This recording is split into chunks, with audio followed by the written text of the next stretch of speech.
Alabado sea el Señor. Regresemos al libro de Hechos en capítulo 2 y vamos a tomar parte de lo que hemos estado viendo. Hemos estado hablando acerca de la última hora que la gente de diferentes naciones escucharon los idiomas.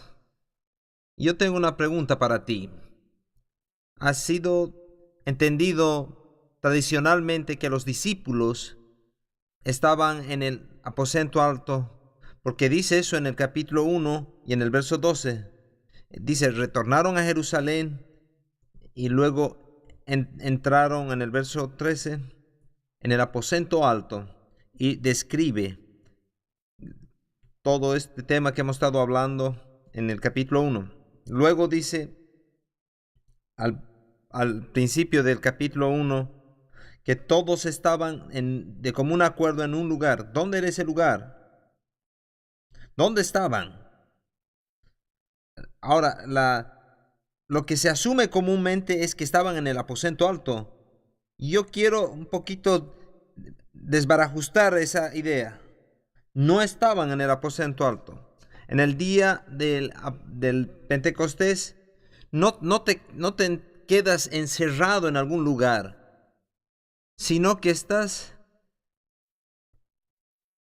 afuera celebrando esta fiesta. Pero dice que estaban en común acuerdo en un lugar. Ellos se reunieron y estaban reunidos en un solo lugar, en un común acuerdo, todos en un común acuerdo, estaban reunidos y el poder del Espíritu Santo cayó sobre ellos y comenzaron a hablar en otras lenguas y todos estos señales, este viento recio, este sonido de viento recio. En el capítulo 2, verso 6 dice, y hecho este estruendo se juntó la multitud y estaban confusos porque cada uno les oía hablar en su propia lengua. Entonces hay una multitud de gente escuchando esto. ¿Cómo es que todos estos escucharon?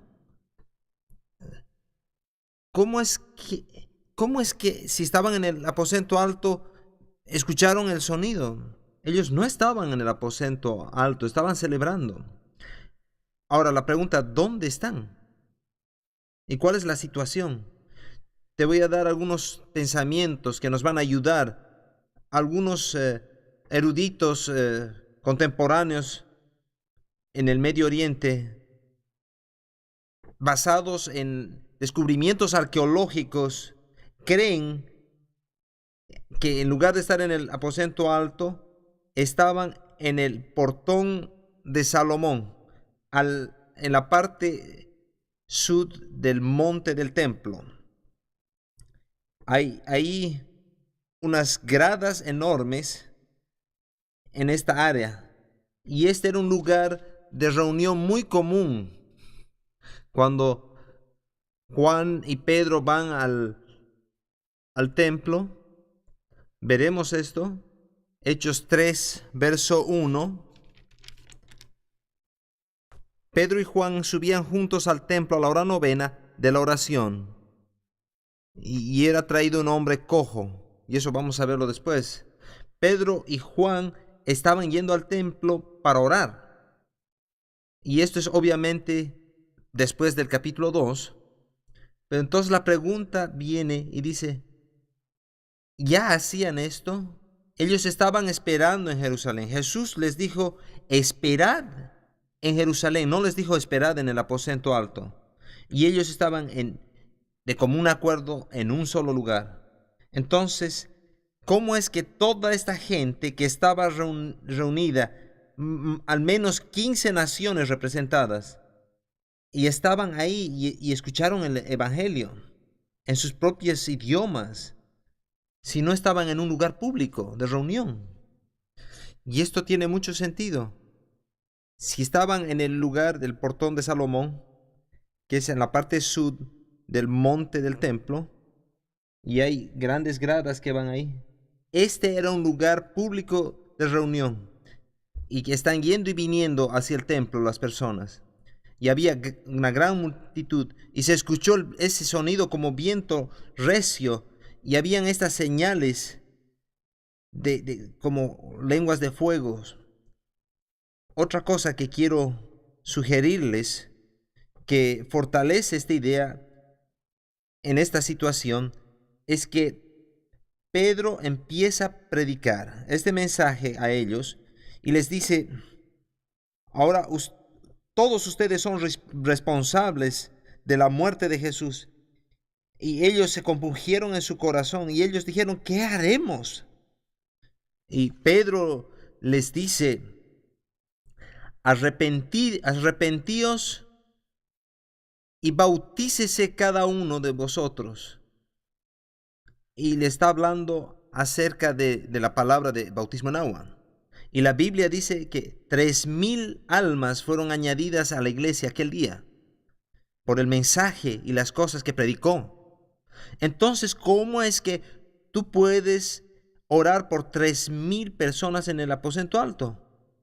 Y hay otro problema.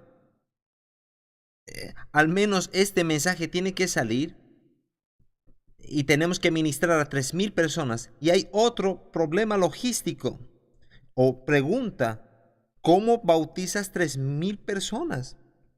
¿Cuánto tiempo te tomaría hacerlo?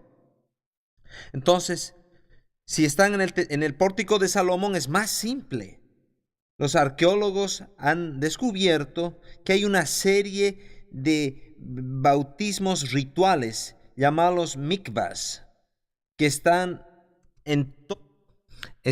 a este lado de la montaña. Y la razón para que estén ahí es porque cuando ibas hacia el templo, automáticamente los sacerdotes y levitas tenían que pasar a través de ellos y ser limpiados, y nadie podía tocarlos después para que no sean contaminados. Y ellos se bautizaban a sí mismos, se lavaban a sí mismos como parte de su ritual, y había eran fuentes bautismales, que había muchísimas de ellas. Entonces ellos caminaban, y mientras caminabas, entrabas al agua y doblabas la esquina y continuabas hacia el templo. Una vez lavados y limpiados ritualmente, purificados, ellos no se estaban duchando, se estaban purificando y subían las gradas hacia el templo. Y hay una división en las dos rutas. Entrabas por una dirección y salías por otra, y no volvías por tus propios pasos. Y había lo suficientes para bautizar a las 3,000 personas rápidamente. Y esto tiene más sentido. Y en esto no tenemos que ser dogmáticos, porque no está cambiando en nada la historia, sino que le da más sentido y nos da más entendimiento para que toda esta actividad suceda. Estas personas están escuchando el mensaje en su propio idioma, así como nos dice la palabra de Dios. Todos estos grupos diferentes a los cuales Pedro les predica y les da en su mensaje, y algunos de ellos dijeron, otros decían: estos deben estar borrachos, porque no entendían algunos de ellos los lenguajes que estaban hablando. Y Pedro les dice: no están ebrios, y empieza a predicarles. Ahora, este mismo Pedro, que hace algunas semanas había negado al Señor Jesús, ahora ha sido restaurado a la relación de comunión y se levanta y predica este poderoso mensaje y cita a Joel y otros pasajes concerniente a Jesús. Y este es quien es Jesús. Veamos en el verso 22, capítulo 2, verso 22. Varones israelitas, oíd esta palabra: Jesús Nazareno, varón aprobado por Dios entre vosotros con las maravillas, prodigios y señales que Dios hizo entre vosotros por medio de él, con vosotros mismos sabéis. A este entregado por el determinado consejo y anticipado conocimiento de Dios, prendisteis y matasteis por manos de inicuos, crucificándole, al cual Dios levantó, suelto los dolores de la muerte, por cuanto era imposible que fuese retenido por ella. Y continúa en este pasaje y les predica a ellos que Jesús cumplió todas las cosas que estaban escritas. Este es un mensaje tremendo que si tú quieres estudiar un buen sermón, un buen bosquejo, aquí para predicar tú puedes estudiar y habla acerca de que todo esto necesita ser hecho. Y ahora, ¿qué van a hacer ustedes al respecto? Y ahí es donde ellos responden: no sabemos qué deberíamos hacer. En el verso 38, 2:38, Pedro les dijo: arrepentíos y bautícese cada uno de vosotros en el nombre de Jesucristo para perdón de los pecados, y recibiréis el don del Espíritu Santo. Porque para vosotros es la promesa, para vuestros hijos y para todos los que están lejos, para cuantos el Señor nuestro Dios llamare. Y cuando está hablando acerca del bautismo, está refiriéndose al bautismo en agua. Arrepentíos y bautícese, y luego sean llenos, recibirán el don del Espíritu Santo. Y este es el proceso que tienen que seguir. Ahora, como tú sabes, habían otros que testificaban y les animaban a hablar ese día. En el verso 41, así que los que recibieron la palabra fueron bautizados y se añadieron aquel día como 3,000 personas. Ahora, cuando vemos al libro de Hechos, no quiero minimizar la historia ni apurarme. Yo creo que ya tienes la información básica. Cuando ves el libro de los Hechos, el libro de los Hechos es un libro del crecimiento y de la expansión de la iglesia. Mucha gente hoy día dice: no estamos interesados en cantidad, simplemente en calidad de nuestra iglesia. Yo no veo esto aquí. ¿Tú lo ves? Dios está buscando a la gente, y mucha de esta. 3,000 aquí se habían añadido. Habían 120 en el aposento alto, pero no sabemos cuántos fueron llenos del Espíritu Santo. Ahí inmediatamente Dios empieza a añadir. En el capítulo 1, verso 46, y perseverando unánimes cada día en el templo y partiendo el pan en las casas, comían juntos con alegría y sencillez de corazón, alabando a Dios y teniendo favor con todo el pueblo, y el Señor añadía cada día a la iglesia los que habían de ser salvos. Cada día había gente añadida a la iglesia. En el capítulo 4, verso 1, hablando ellos al pueblo, vinieron sobre ellos los sacerdotes con el jefe de la guardia del templo y los saduceos, resentidos de que enseñasen al pueblo y anunciasen en Jesús la resurrección de entre los muertos.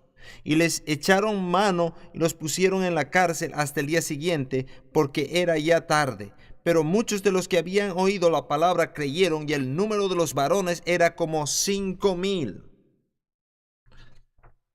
Aquí está la iglesia creciendo. Encierran al pastor en la iglesia y la iglesia crece. Yo creo que deberíamos poner a algunos pastores en la cárcel. Esto no es doctrina, por favor. Luego, después de Ananías y Zafira, la historia en el capítulo 5 nos muestra la historia de cómo mintieron al Espíritu Santo. Y en el capítulo 5, verso 12, dice: y por la mano de los apóstoles se hacían muchas señales y prodigios en el pueblo, y estaban todos unánimes en el pórtico de Salomón. Ahí nos da otra pista, en el pórtico de Salomón. Veremos el verso 13. De los demás ninguno se atrevía a juntarse con ellos, mas el pueblo los alababa grandemente, y los que creían al Señor aumentaba más, gran número así de hombres como de mujeres. La iglesia está creciendo, ¿no es así? La iglesia está prosperando. Capítulo 6, verso 1. Y en aquellos días, como creciera el número de los discípulos, y aquí en otras versiones dice se multiplicaban, no solo añadían. Y Lucas nos dice esto con un propósito. Aquí nos muestra cómo la iglesia está creciendo y luego se multiplicaba. En el verso 7, y crecía la palabra del Señor y el número de los discípulos se multiplicaba grandemente en Jerusalén. También muchos de los sacerdotes obedecían a la fe. Aún los sacerdotes venían a la fe. Lo que leemos aquí en este proceso es que Esteban es martirizado. En el capítulo 7 él predica, en el verso 8 y más adelante lo matan. ¿Quiénes lo matan? ¿Los romanos o los judíos? Los judíos. Eso nos muestra lo que hemos hablado. En el capítulo 8, verso 1, y Saulo consentía, bueno, es la primera vez que oímos su nombre, consentía en su muerte en aquel día. Hubo gran persecución contra la iglesia que estaba en Jerusalén, y todos fueron esparcidos por la tierra de Judea y de Samaria, salvo los apóstoles. Y hombres piadosos llevaron a enterrar a Esteban e hicieron gran duelo sobre él. Y Saulo asolaba la iglesia, entrando casa por casa, arrastraba a hombres y a mujeres y los entregaba en la cárcel. Aquí ya nos introduce a Saulo. Pero la iglesia sigue creciendo. Capítulo 8, verso 4. Pero los que fueron esparcidos iban por todas partes anunciando el evangelio. Entonces Felipe descendió a la ciudad de Samaria, les predicaba a Cristo. Y la gente unánime escuchaba atentamente las cosas que decía Felipe, oyendo y viendo las señales que hacía. Había multitudes de personas en una nueva área. Y quiero mostrarte otras cosas. Capítulo 9, verso 31.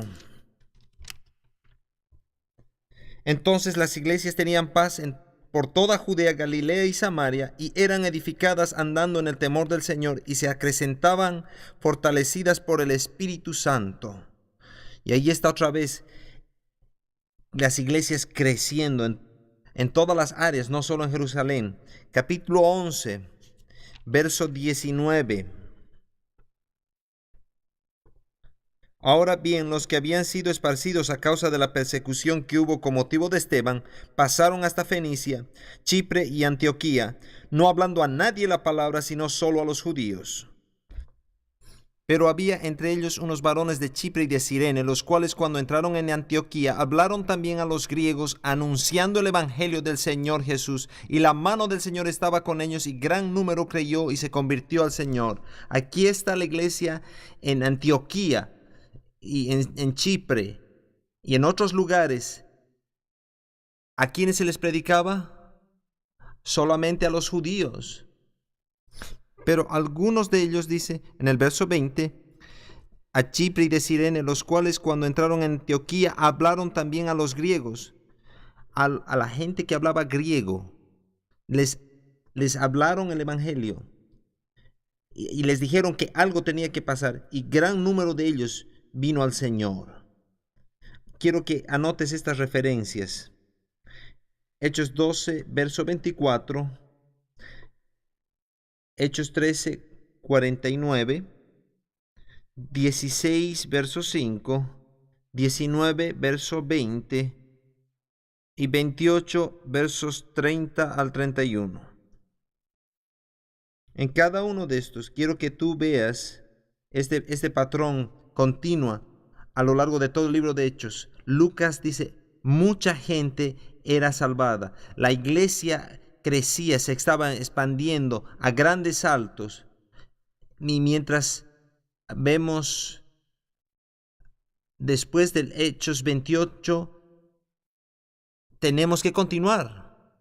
Tiene que continuar. La iglesia tiene que continuar creciendo con cada uno de nosotros. El libro de los Hechos Vayámonos rápidamente allá. Los últimos dos versos. Hechos 28, versos 30 al 31. Y Pablo permaneció 2 años enteros en una casa alquilada y recibía a todos los que a él venían. Es lo que vemos los últimos días de Pablo, predicando el reino de Dios y enseñando acerca del Señor Jesucristo abiertamente y sin impedimento. Punto. El libro de los Hechos hace algo aquí diferente, que tú puedes darte cuenta. No hay un amén al final. No hay una despedida. Te escribí esta carta, te veo más tarde, hasta pronto. Amén. No hay nada que termine el libro. ¿Por qué es esto? Y yo creo que esto es porque la iglesia continúa. No es el final de la historia. Esta historia ha continuado, está continuando y debería continuar. Y tiene que crecer y desarrollarse. Empezó en Jerusalén, luego en Judea, luego Samaria y hasta lo último de la tierra. Y de eso somos responsables, hasta lo último de la tierra. Tú estás a gran distancia de Jerusalén, aunque lo sepas o no. Estamos lejos de Jerusalén en este momento. Estamos lejos de Jerusalén. Somos parte de lo último de la tierra. Y el mensaje que nos ha sido predicado es que continuemos, que vayamos por todo el mundo, alrededor de todo el mundo. Hay muchas misiones y grupos misioneros que han estado apuntando a grupos donde su lenguaje no ha sido traducida a la palabra de Dios. Y a ellos hay que enseñarles la palabra de Dios. Y hay miles de grupos étnicos que todavía no se ha traducido la Biblia en su lenguaje, en su idioma. Entonces estamos trabajando y nos estamos moviendo, estamos progresando en esa dirección. Ahora, regresemos, veamos la historia un poco más. Vamos a ver las historias, los milagros y los eventos que acontecieron en el libro. Y vamos a regresar y vamos a ver temas en el futuro. Quiero llevarte a algunas de las áreas que se están desarrollando aquí en la iglesia. Una de las cosas que necesitamos es el trasfondo para entender esto. Y ahí está el folleto número 4. En él tú ves una genealogía parcial de la familia del rey Herodes, de Herodes el Grande. Y quiero llevarte a través de ello. Algunas de las cosas que hay ahí. No vamos a dedicar mucho tiempo. Y quiero que veas, porque esto es algo que puede confundirte. Herodes el Grande es el originador de la genealogía. Él es el rey en esta área de Palestina, específicamente en el área de Judea, donde Jesús nace. Lo que tú necesitas entender acerca del Medio Oriente y en el tiempo de Jesús había muchas divisiones regionales. Y si tú tienes un buen mapa al final de tu Biblia o en otro lugar, puedes ver la tierra de Palestina en el tiempo de Cristo, o la Tierra Santa en el Medio Oriente en el tiempo de Cristo. Está dividida en varias regiones. Herodes era un líder fuerte que tenía control y blandió su autoridad sobre toda la región en secciones diferentes del país y alrededor. La tierra alrededor de Jerusalén, donde estaba la capital de la nación, es lo que llamamos y nos referimos como Judea. Herodes creció en la área del sur que se llamaba Idumea, que también es parte del país. A través del Jordán era el área Perea, y ahí está en la terminología en el Nuevo Testamento. Y al norte estaba Samaria, y más al norte estaba Galilea, en el mar de Galilea. Eran provincias, quizás lo podamos llamar condados de Jerusalén. Yo quiero que tú veas que no es un gran territorio, entendiendo en términos de distancia. Si vas desde Jerusalén hasta el mar de Galilea, ha sido como 70 millas o 60. Estamos hablando acerca de condados en distancias en estos lugares. No es un lugar tan grande como a veces nos los imaginamos. Las personas caminaban de lugar a lugar. Y Herodes tenía control de toda esa región. Y Galilea y Decápolis, Deca quiere decir 10, y polis tiene que ver con ciudades. Había una región de 10 ciudades en la parte este de Galilea, que era parte de la tierra de los hijos de Israel, que se habían asentado ahí, establecido en la tierra santa.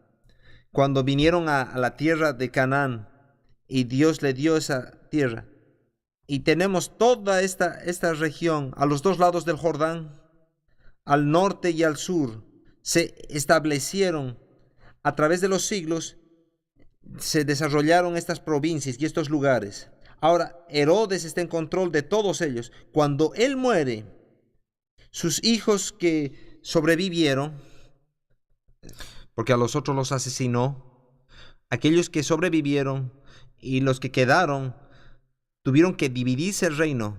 Ninguno de ellos era lo suficientemente fuerte para tomar toda la región que dejó el rey Herodes. Y como resultado de ellos, la dividieron.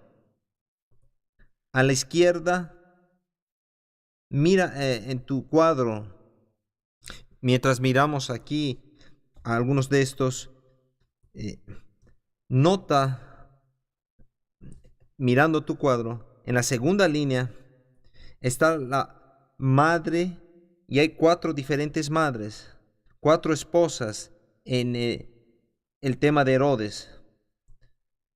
Y yo creo que cuando llegas a la tercera o cuarta, la primera muere, la segunda muere y la tercera muere. No murieron generalmente de muerte natural. Herodes se puso celoso y estaba paranoico en sus últimos años y se volvió loco. Y él pensaba que lo iban a traicionar. Cuando llegas a la tercera o cuarta mujer de los hijos y no los quería, y ves esta confusión, y había toda esta rebelión, todas estas peleas internas. Ahora, con la segunda generación hay muchos hijos que le nacen a Herodes. Herodes Felipe, en la segunda parte, es a quien conocemos Herodes o Felipe. Se le da la tierra de Galilea. Y lo último que hizo este Herodes, robó a una de las esposas de su hermano. No vamos a ir a toda la historia, de toda la situación. Juan el Bautista le dijo: tú eres un pecador, porque no te es lícito tener la mujer de tu hermano.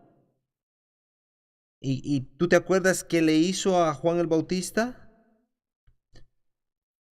En una noche que tenía una fiesta, y la hija de esta mujer empieza a danzar, y él le dice: te voy a dar todo lo que quieras. Y su madre, quien había sido el último extremo de lo que Juan el Bautista le dijo, le dice a su hija: Juan está en la prisión, pídele la cabeza de Juan el Bautista. Entonces Herodes hace decapitar a Juan el Bautista. Y este no es el Herodes el Grande, sino es uno de los hijos. Ahora veamos en la segunda generación, Arquelao. Arquelao era un monarca sobre estos grupos étnicos en Judea, Samaria e Idumea.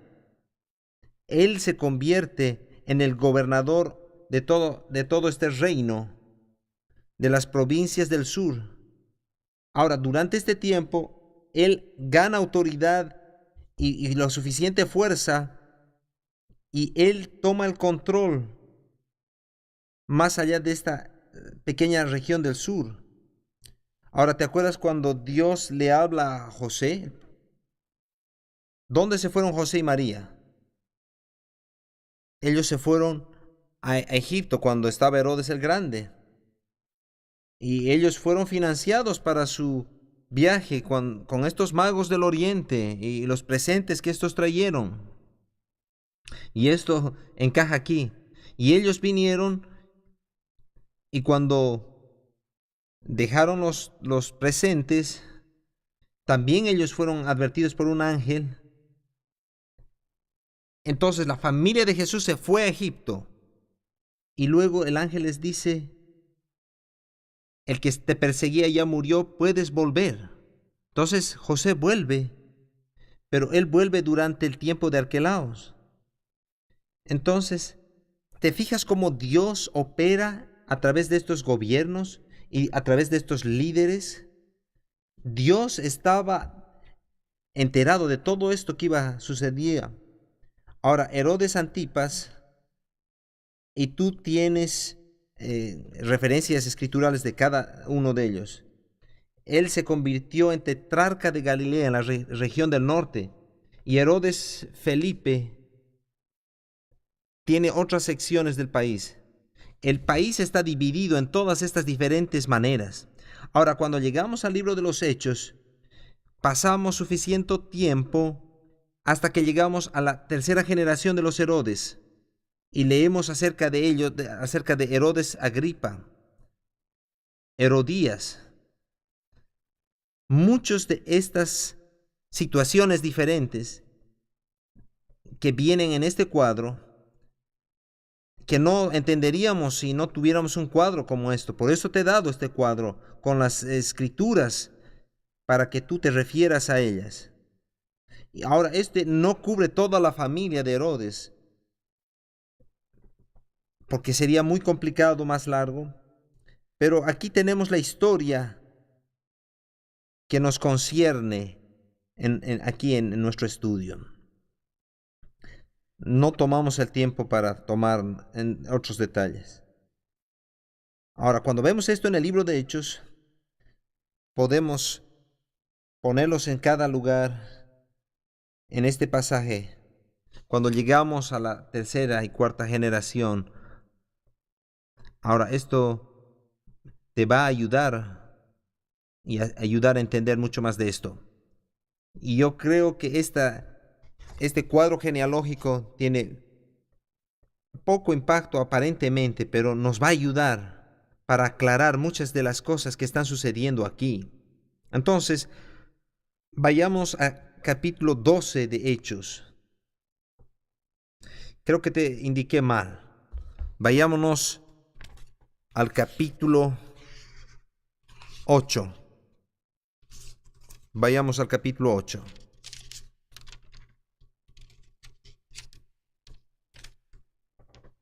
Cuando vemos la iglesia que empieza a crecer y vemos estos acontecimientos, vemos el poder y la autoridad del Espíritu Santo, vemos el derramamiento del amor de Dios, y vemos a las personas hablando en lenguas y el derramamiento del Espíritu Santo. Este es un tiempo hermoso en la historia de la iglesia. A veces decimos, queremos ser como la iglesia del Nuevo Testamento, y nos estamos refiriendo a estas cosas, que somos guiados por el Espíritu Santo, y ellos tomaron decisiones. No muchos de nosotros queremos estar en los pies de Ananías y Zafira. ¿Cómo sería esto en tu iglesia si cada uno que miente muere en plena iglesia? Yo no creo que cada uno en el Nuevo Testamento, en la iglesia del Nuevo Testamento, moría por mentir, pero Ananías y Zafira murieron porque ellos se habían puesto de acuerdo a mentir a Dios, mentir al Espíritu Santo, y como resultado de eso, ellos murieron. Ellos no necesitaban haber mentido porque ya era generoso su ofrenda, pero ellos mintieron. Y la Biblia dice que los jóvenes sacaron el cadáver del varón y después de un tiempo sacaron a la mujer. Esos jóvenes estaban ocupados ese día. Así es como tú empiezas en la iglesia como mujer sacando a los cadáveres. Es un buen lugar para empezar. Entonces, aquí la relación, queremos ver toda la gloria a veces, pero Dios se pone serio en estas cosas. Cuando tú mientes al Espíritu Santo, te metes en graves problemas. Cuando vemos a alguien como Esteban, no sabemos de dónde vino, no sabemos de sus antecedentes. Y lo que sabemos es que era diácono y empieza a predicar en la autoridad y en la unción del Espíritu Santo.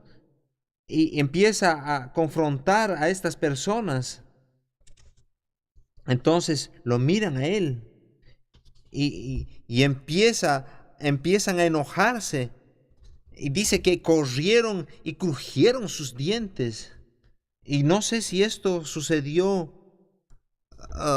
quizás lo mordieron literalmente o simplemente estaban con los dientes irritados. Y lo sacaron de la ciudad y lo apedrearon hasta la muerte. Un momento, pero el poder de Dios está sobre todos ellos, pero él murió. Eso quizás no calce en la idea de lo que la iglesia quiere seguir. Queremos que la iglesia sea algo emocionante y perfecta y que todo funcione de la perfecta manera, pero ellos enfrentaron problemas. Aquí estaba Esteban predicando el evangelio y se convirtió en el primer martus, el primer testigo que tuvo que morir por su fe. Entonces tenemos que reconocer que tal vez requiere eso de nosotros. Puede requerir más de nosotros de lo que esperamos. Entonces Esteban al final mira y abre sus ojos y ve los cielos abiertos y a Jesús parado a la diestra del Padre. Y dice, yo veo a Jesús parado a la diestra del Padre. Entonces hay un compromiso en la iglesia. Hay un compromiso a trabajar y sortear problemas. Y otras de las cosas que debemos ver aquí en la iglesia es que tenían la disposición a tratar, a lidiar con temas. Es una cosa saber que hay problemas y es otra cosa totalmente diferente lidiar con ellos. Vayamos un poquito al capítulo 6 y capítulos 7 y 8 hablan de Esteban. Ahora cuando escuchamos a Esteban es en el capítulo 6. En aquellos días, como creciera el número de los discípulos, hubo murmuración de los griegos contra los hebreos de que las viudas de aquellos eran desatendidas en la distribución diaria. Había una murmuración. La iglesia está creciendo y hay más gente. Y eso se traduce en mayores problemas, en más problemas. Mientras más gente hay, más problemas vas a tener. Yo quiero que mi iglesia crezca. Alístate, porque cuando crece vas a tener que lidiar con más cosas. Dice que se levantó una queja. ¿Y cuál era la queja? O los helenistas o los griegos decían que sus viudas eran desatendidas. ¿Y quiénes eran estas personas? ¿Y por qué estas viudas estaban siendo desatendidas? Eran los judíos que hablaban griego y habían recibido la fe y habían aceptado a Jesucristo y habían venido a este proceso. Eran judíos pero hablaban griego. Por eso es que los llaman griegos. Pero ellos dieron este paso de fe. Ahora, uno de los problemas que hay aquí, si tú eres un judío que hablas griego, no eres tan bueno como un judío. No has crecido en Jerusalén, no entiendes todas estas cosas. Entonces puede haber un poco de prejuicio étnico en la iglesia primitiva. Porque dicen, ustedes están desatendiendo a nuestras viudas y eso no es justo. Y aquí se muestra un poco de prejuicio. Aquí hay un poco de diferencia étnica. Y los judíos siempre han estado tratando de mirar a los otros hacia abajo. Entonces estos griegos dijeron, no, un momentito, y murmuraron. Y hay este problema entre los hebreos y los griegos. Y dicen, queremos que nuestras viudas sean cuidadas. Entonces los 12 discípulos se reúnen y dicen, tenemos que orar y ver cómo solucionamos. Y llamaron a toda la multitud y dijeron, lo que estamos haciendo acerca de la administración diaria, entonces se refería a alimentos, y no les estaban ayudando a las personas a las que verdaderamente eran viudas. Cada día tenían que ser alimentadas, tenían que ayudarles en las distintas tareas y otras áreas. Entonces la pregunta es aquí, se las está desatendiendo, pero yo quiero que tú veas que el primer problema aquí es un problema étnico. Y creo que este es uno de los problemas más grandes en el cristianismo en todo el mundo, es las diferencias étnicas.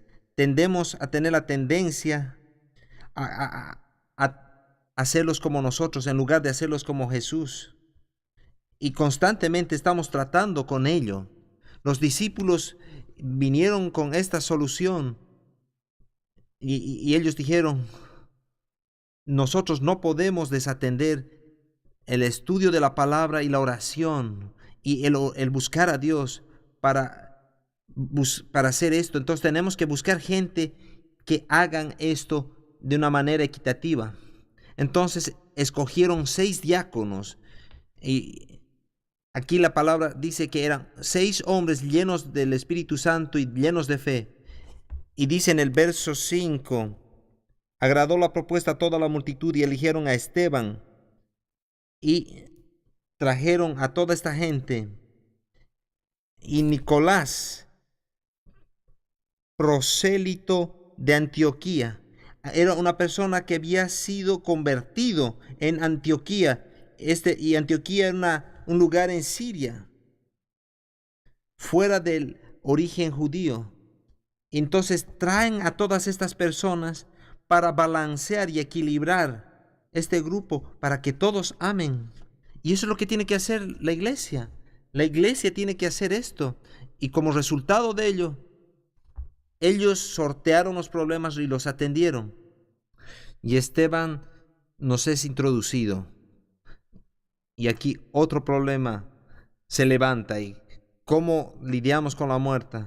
En capítulo 8 se nos introduce aquí a Saulo, que consentía la muerte de Esteban, y empieza a perseguir a la iglesia. Y la escritura dice que todos fueron esparcidos. Y quiero que veas lo que pasa con la iglesia. Aquí está la iglesia en Jerusalén y el poder de Dios. Empiezan a disfrutar este mover de Dios. Todo está maravilloso. Miles son añadidos a la iglesia. Pero desde el día de Pentecostés hasta Esteban ya pasaron varios años. Y la iglesia está todavía en Jerusalén. Y no se trasladó a ninguna otra parte, ni avanzó a otra parte. Entonces Dios, yo creo que permitió ciertos problemas que se levantasen para empujarlos. Después de varios años, esta es la primera vez que salen fuera de Jerusalén y predican en Judea, en Samaria, y alcanzan otros lugares. Y yo no quiero sonar, pero quizás he sonado como crítico de la iglesia, y no especialmente de la iglesia primitiva, pero a veces necesitamos que algo nos sacuda para que salgamos. ¿A cuántos de ustedes les ha tenido que pasar algo para que vengan al instituto bíblico y nos saque de nuestra zona de confort y nos saque de Jerusalén y nos lleve a otro lugar para que hagamos lo que el Señor nos ha llamado a hacer? Y aquí la Escritura dice que ellos empezaron a ser perseguidos y ellos fueron diseminados y el avivamiento se levantó, y Felipe en Samaria y los otros lugares. Y también esto viene con confusión. Capítulo 12. Vamos a retroceder y vamos a ir al capítulo 11, verso 27. En aquellos días unos profetas descendieron de Jerusalén a Antioquía, y levantándose uno de ellos llamado Agabo, daba a entender por el Espíritu que vendría una gran hambre en toda la tierra habitada, la cual sucedió en tiempo de Claudio. Entonces los discípulos, cada uno conforme a lo que tenía, determinaron enviar socorro a los hermanos que habitaban en Judea, lo cual en efecto hicieron, enviándolo a los ancianos por las manos de Bernabé y Saulo.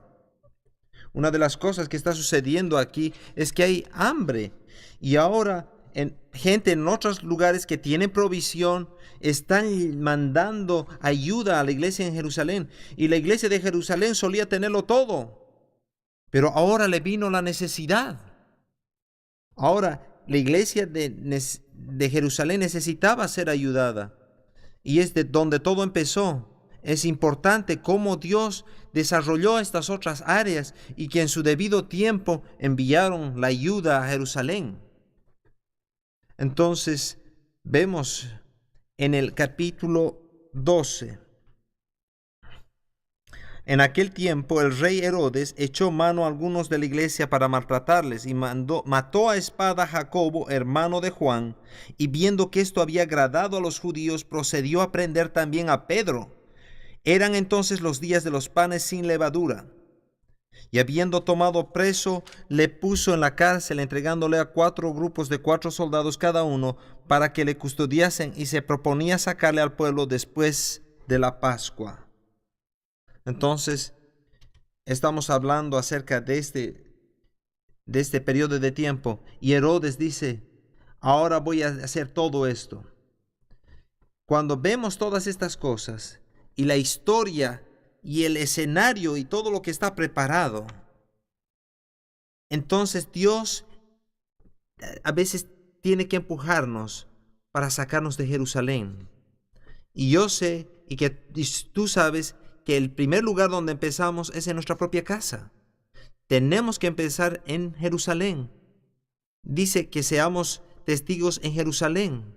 Empezamos en casa, donde estamos. Si no estás testificando en casa, quizás no testifiques en ninguna otra parte. Si no estás ministrando en las situaciones humildes de tu casa, entonces es difícil hacerlo en otros lugares.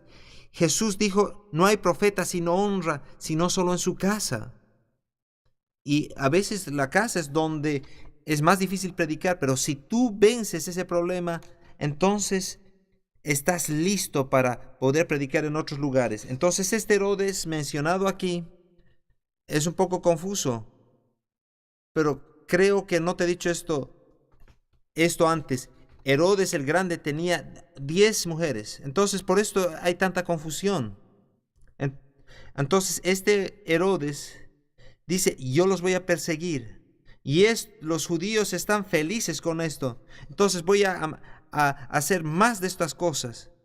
Y él empieza esta persecución. Y a veces requiere que haya el asesinamiento de alguien para que nosotros estemos interesados en salir y alcanzar otras regiones, para que hagamos lo que Dios nos mandó a hacer. ¿Qué es lo que requiere para hacer que tú salgas de tu área de comodidad? Algunos de ustedes han hecho ese compromiso al venir al Instituto Bíblico. Pero cada uno de nosotros tiene que darse cuenta hasta el lugar de estar disponibles y ir donde el Señor nos ha llamado a ser. Quizás es Jerusalén o Judea o Samaria o otro grupo étnico. Quizás es hasta lo último de la tierra. ¿A dónde te va a enviar Dios? Yo no lo sé, pero yo no puedo esperar para averiguarlo. Lo vamos a dejar aquí. Nos vemos en la próxima sesión.